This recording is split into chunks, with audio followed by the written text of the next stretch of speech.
Bienvenidos a Entrarme Podcast. Les habla David Vizcarra y el tema de hoy es síndrome de Evans. El síndrome de Evans es una condición autoinmune que se presenta en 2 o más citopenias, que comúnmente incluye anemia hemolítica autoinmune y púrpura trombocitopenia inmune, con o sin neutropenia inmune, en solo el 15% de los casos. Se desconoce la causa exacta de esta condición, por lo que generalmente se considera una condición idiopática. Es una enfermedad autoinmune en la que las células B producen anticuerpos que atacan a las propias células, en este caso glóbulos rojos, plaquetas y glóbulos blancos. Más recientemente se ha especulado que la afección probablemente sea el resultado de una desregulación inmunitaria excesiva. Generalmente es una condición esporádica y no hay genes identificados que se asocien con la condición. Rara vez se puede heredar cuando se llama síndrome de Evans familiar.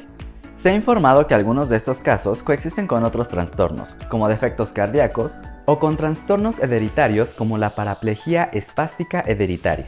El síndrome de Evans es raro, diagnosticado en menos del 5% de todos los pacientes con anemia hemolítica autoinmune o púrpura trombocitopenia inmune al inicio.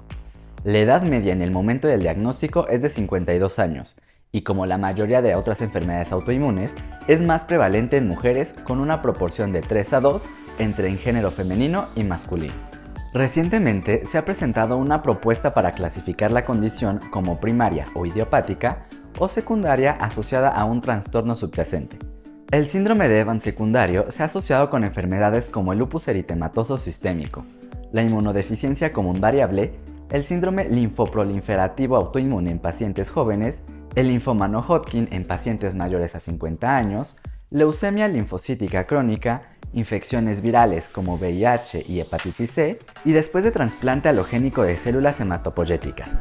Identificar el síndrome de Evans como secundario cuando se asocia con una enfermedad es importante, porque se ha observado que las citopenias son más graves cuando se presenta con el síndrome de Evans, en contraste cuando se presenta solo con anemia hemolítica autoinmune y púrpura trombocitopenia inmune.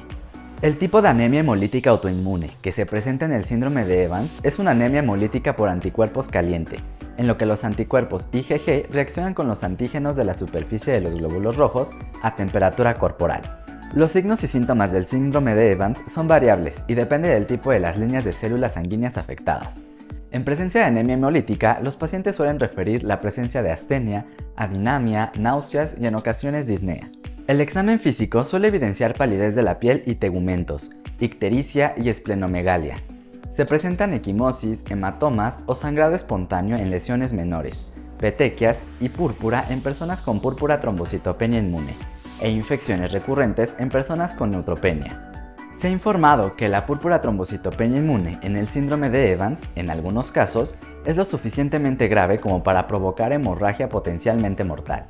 Existe también un aumento del riesgo de complicaciones isquémicas como eventos relacionados con el síndrome coronario agudo o eventos cerebrovasculares secundarios a la anemia hemolítica autoinmune, frecuentemente en pacientes mayores de 60 años. Una vez que se diagnostica la anemia en el hemograma completo y el diferencial, si se sospecha en el síndrome de Evans, generalmente se requieren estudios adicionales, como los niveles de lactato deshidrogenasa, aptoglobina, bilirrubina y el recuento de reticulocitos para evaluar la hemólisis. La prueba de antiglobulina directa positiva y los esferocitos en el frotis periférico confirman aún más la anemia hemolítica autoinmune caliente. El síndrome de Evans es un diagnóstico de exclusión.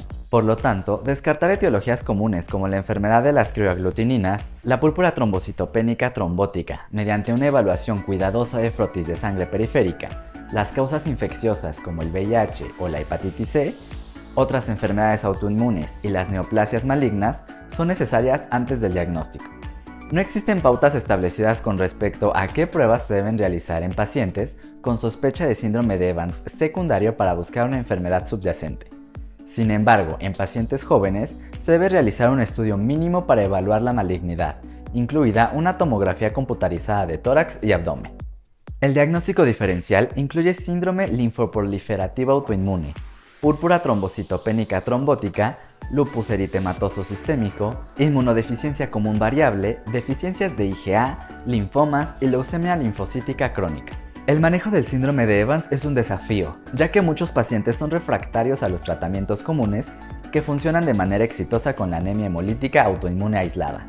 El tratamiento depende de varios factores, incluida la gravedad de la afección, los signos y síntomas que se presentan y las comorbilidades del paciente. Se requiere manejo sintomático en aquellos con recuentos sanguíneos bajos que presentan síntomas secundarios a anemia o sangrados en aquellos con trombocitopenia. Para el manejo definitivo, el tratamiento de primera línea suele ser corticoides o inmunoglobulina intravenosa. Los esteroides se administran en dosis de 1 a 2 mg por kilo por día, que se reducen gradualmente durante semanas en púrpura trombocitopenia inmune aislada o durante meses cuando hay una presencia de anemia hemolítica autoinmune caliente. En la presencia de púrpura trombocitopenia inmune, la inmunoglobulina se usa relativamente con mayor frecuencia en comparación con los pacientes con anemia hemolítica autoinmune aislada. Aunque se ha observado que la mayoría de los pacientes responde inicialmente a los corticosteroides, durante la respuesta puede variar y más de la mitad de los pacientes recaen, lo que hace imperativo el uso de opciones de tratamiento adicionales o alternativas. Se puede considerar rituximab o la esplenectomía en aquellos refractarios al tratamiento estándar de primera línea o si dependen de esteroides, como requerimientos de prednisona mayor o igual a 15 mg diarios para prevenir recaídas. Las respuestas pueden ser variables. Por lo general, se prefiere rituximab debido a la mayor respuesta, y en particular cuando el síndrome de Evans es probablemente secundario a una afección subyacente, como una neoplasia maligna o lupus, y también en aquellos con mayor riesgo de infección debido a comorbilidades que hacen necesario evitar la esplenectomía. Se ha informado que su uso combinado con esteroides tiene tasas de remisión de hasta el 76%. La esplenectomía generalmente es reservada para aquellos pacientes refractarios al tratamiento médico debido a las bajas tasas de respuesta, mayor recaída y mayor riesgo de sepsis. Los medicamentos inmunosupresores se pueden usar en aquellos que no responden a los corticosteroides o al rituximab. Se han probado varios inmunosupresores, pero la ciclosporina A y el micofelonato mofetilo son los preferidos debido a su eficacia en condiciones autoinmunes.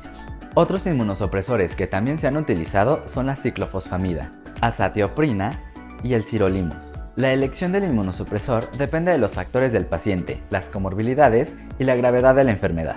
El danazol se ha utilizado con frecuencia como una opción de tratamiento de segunda línea, especialmente con sus efectos ahorradores de corticosteroides. El trasplante de células madre hematopoyéticas se ha utilizado muy raramente como último recurso en personas que no responden a todos los tratamientos médicos. Tanto el trasplante autólogo como el alogénico de células madre se han probado en un pequeño número de pacientes con resultados mixtos. Las personas con síndrome de Evans, en su mayoría, requieren algún tratamiento. Sin embargo, incluso con tratamiento, las respuestas pueden ser variables y las recaídas son comunes, debido a que son más propensos a desarrollar otros trastornos autoinmunitarios.